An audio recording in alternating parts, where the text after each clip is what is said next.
Hi everyone, this is Trado Venancio and I'm going to be presenting my management plan, and my site will be Crawford High School where I currently have my placement.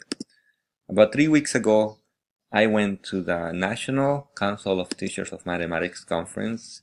In one of the sessions I went to, the teacher talked about how most teachers spend 1 or 2 days getting to know their students and creating belongingness and fonts of knowledge. But she does about 2 to 2.5 weeks, and obviously she carries that throughout the year with different activities. Uh, but during the first 2 weeks of my class, I would like to spend time doing spectrum lines, name cards with presentations, setting goals with the students, circles, and using the topic of math as a gatekeeper, students setting our rules, interest inventories, and asset mapping, on which students tell me what their strengths are. And then throughout the school year, I would like to show students' work, praising contributions from them, uh, talking to them about their collaboration, routines that they do. And then I would also like to have speakers that represent the subgroups in the classroom. Some of them could be parents. And then as they work throughout the year, I want to do random groupings.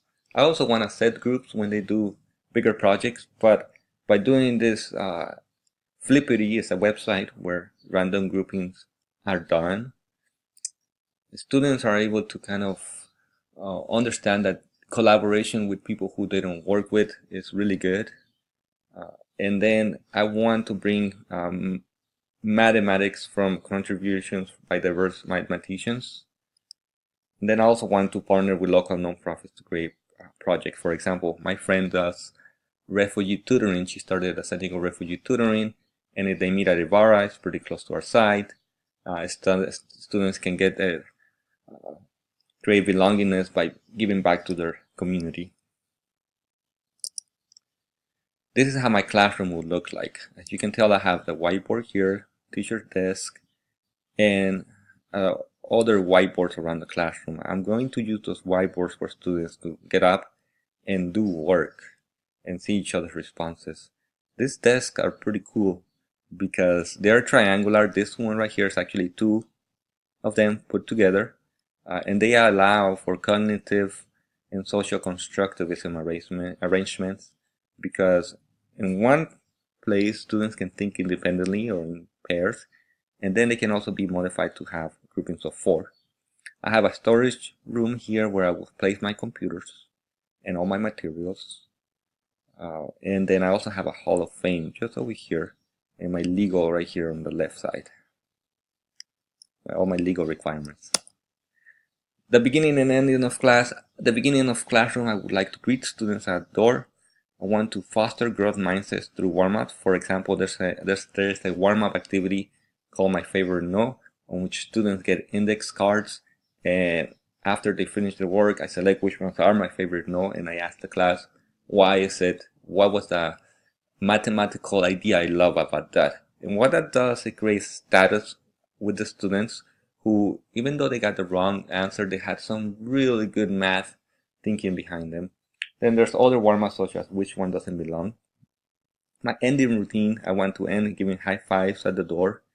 And then I want to check for understanding, doing write-ups at the end of class, or pair chairs or Google surveys if we're using computers that day. The student rules and expectations. Robert Marzano in one of his books talks about having 5 to 8 rules. And like I said earlier, those are gonna be student created, and throughout the first few days of the first few weeks, I want to reinforce the rules and go over them. My self-help policy will go from a strict no to sometimes as the semester goes. And whenever there's really big disruptions, I want to go over the classroom rules during hard moments. The consequences I also drew from a lot of Robert Marzano's research. He talks about de-escalating methods of them. There's soft pauses, where as a teacher, I give verbal cues, non-verbal cues, and timeouts. Group contingencies, where I make the whole group responsible for disruptive behavior. And then the high-level consequences are such as parent phone calls, high-intensity situation plans, and restorative justice plan. I like the restorative justice plan because it still allows the student to be in the classroom and learn, and it creates empathy among people who they have hurt. And the good consequences are allowing students to take group tests or quizzes, positive parent phone calls, ceremony award recognitions, and special field trips. These are how I plan to do a management plan in my classroom. Thank you.